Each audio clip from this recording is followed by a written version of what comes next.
Good evening everyone.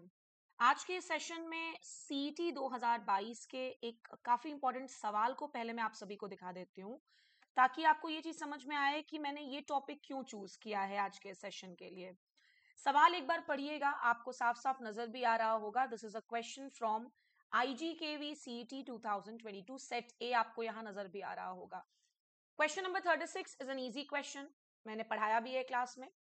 Question number 35 को एक बार पढ़ना। If the income elasticity of demand is less than 1, the commodity is।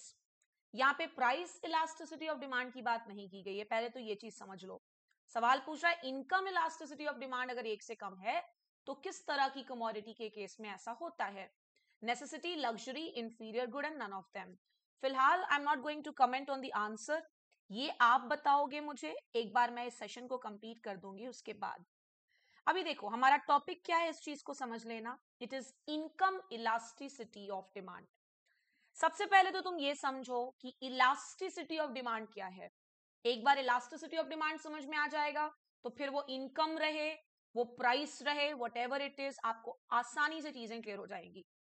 देखिए, जब हम कहते हैं इलास्टिसिटी ऑफ डिमांड, मतलब कोई भी चीज जब इलास्टिक होती है, इलास्टिक होने से मतलब ही है कि उसमें चेंज लाया जा सकता है।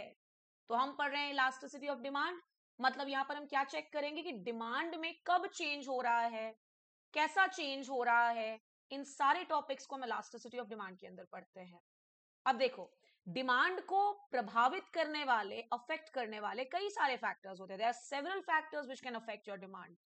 One of such factor is price. एक ऐसा फैक्टर होता है प्राइस। आपने पढ़ा भी है लॉ ऑफ डिमांड में, प्राइस बढ़ेगा डिमांड क्या हो जाएगा, कम। प्राइस घटेगा डिमांड क्या हो जाएगा, बढ़ जाएगा। ये एक नॉर्मल सी चीज है जिसे हम लॉ ऑफ डिमांड कहते हैं। बट जरा सोच के देखो कि और भी तो ऐसे बहुत सारे फैक्टर्स हैं जो डिमांड को प्रभावित करते हैं प्राइस के अलावा।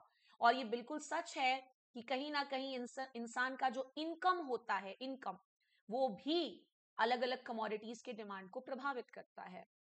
तो आई होप आप सभी को अभी एक क्लियर विजन मिल गया होगा कि इनकम इलास्टिसिटी ऑफ डिमांड क्या होता है।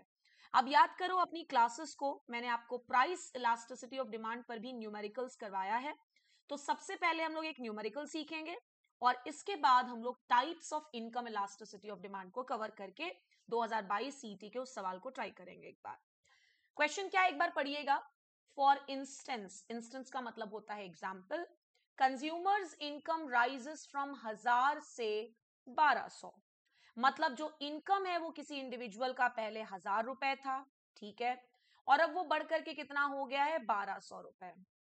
साथ ही साथ his purchase of the good X, जो कि यहां पर राइस लिया गया है, increases from 25 kg per month to 28 kg।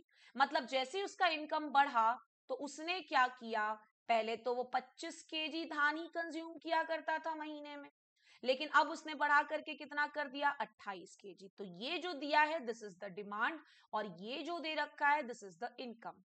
अभी समझना आपको बोला क्या गया है, इनकम इलास्टिसिटी ऑफ डिमांड निकालने कहा गया है। तो इनकम इलास्टिसिटी ऑफ डिमांड कैसे निकलता है, मैं यहां पर लिख रही हूं, EDI लिख रही हूं, ठीक है।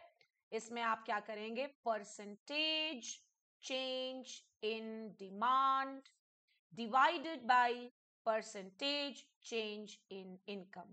अब आधा से ज्यादा बच्चों की क्या आदत है, आधा सुनते हैं आधा खुद से इंटरप्रेट कर लेते हैं।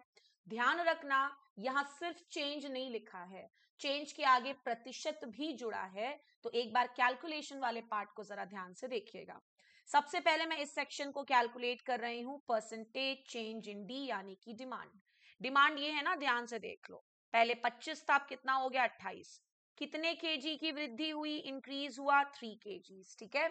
और क्योंकि तुम्हें परसेंटेज चेंज निकालना है, परसेंटेज चेंज निकालना है डिमांड में, तो ध्यान रखना कितने का change, 3।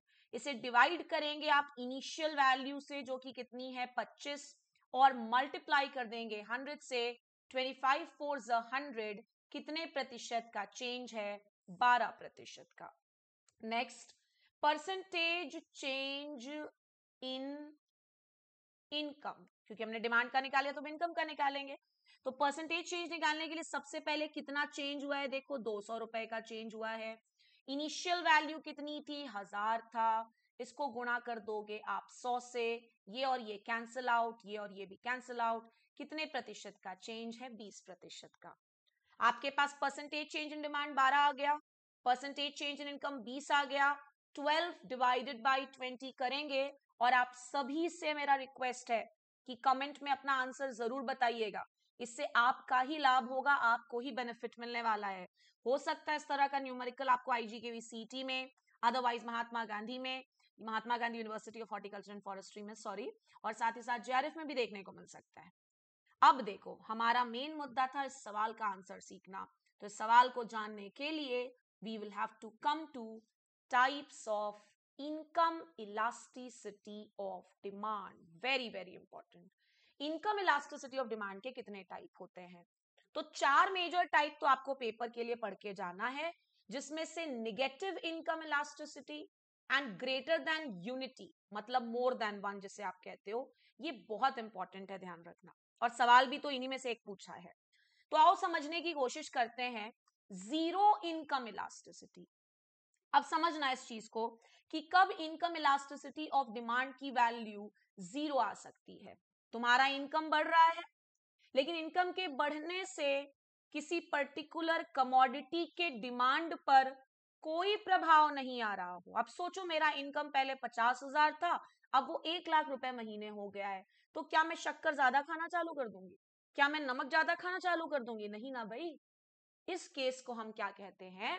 Zero income elasticity of demand. The quantity demanded is the same even if your income changes. For instance, your demand for essentials like salt and sugar will not change with a change in income, since your consumption will remain the same even if your income doubles. ऐसा थोड़ी ना है कि खुशी के मारे मेरी salary 1 lakh रुपए हो गई है तो अब मैं 10 kg शक्कर खाऊंगी एक दिन में। ऐसा तो बिल्कुल भी नहीं होता है। So this is known as zero income elasticity of demand. Next, another very very important topic जो कि आपके सीईटी का सवाल था, and that is negative income elasticity. अब समझना, फॉर एग्जाम्पल तुम्हारा इनकम बढ़िया, अब 1 लाख 1.5 लाख रुपए महीने हो गया है। इनकम बढ़ने के बाद भी क्या तुम अपने पैसे को थर्ड क्वालिटी गुड पर, इंफीरियर गुड पर बढ़ाओगे इन्वेस्ट करना? नहीं भाई। जब इंसान के पास जेब में ज्यादा पैसे होते हैं तो वो अच्छी चीजों पर पैसा लगाता है, वो क्यों लगाएगा इंफीरियर गुड पर पैसा? तो नेगेटिव इनकम इलास्टिसिटी किसके लिए होता है? It is for economically inferior goods. और एक बार मैं आप सभी के लिए सवाल पर वापस जाना चाहूंगी। देखिए, if the income elasticity of demand is less than 1, the commodity is, answer will be inferior good. Next, greater than unity. एक से ज्यादा भी तो वैल्यू आ सकती है, और ऐसा कब होगा? लग्जरी। अब हमारी सैलरी 2.5 लाख 3 लाख रुपए महीने हो जाए तो ऑब्वियस सी बात है, हम सोना खरीदें, हम डायमंड खरीदें, हम बीएमडब्ल्यू गाड़ी में भी घूमेंगे ना। और ये सारी चीजें किस टाइप की चीजों का एग्जाम्पल्स होती हैं? लग्जरीज का एग्जाम्पल होती हैं। Last is unitary income elasticity of demand. Unitary मतलब यहां पर वैल्यू कितनी आ जाएगी? एक के बराबर आ जाएगी। The change in your income equals the change in demand for such goods. जी हाँ, कब कोई वैल्यू एक के बराबर आती है? जब आपका इनकम जितने से बढ़ रहा है उतने से आपका डिमांड भी बढ़ जा रहा हो। मान लीजिए इनकम 10% से बढ़ा है तो डिमांड भी आप 10% से बढ़ा दे रहे हो, तो 10% बाई 10% क्या हो जाएगा? 1 के बराबर हो जाएगा। ऐसा तब पॉसिबल है जब आप किसी नेसेसिटी गुड की बात कर रहे हो, like electricity, water, petrol etcetera falls into this category. So I hope आप सभी को इनकम इलास्टिसिटी ऑफ डिमांड समझ में आया होगा। जो सवाल हमने पूछे हैं उसको प्लीज आंसर करने की कोशिश करोगे और इसे जरूर पढ़ के जाओगे पेपर के लिए। So that was all for today's class. Thank you so much. Meet you in the next session.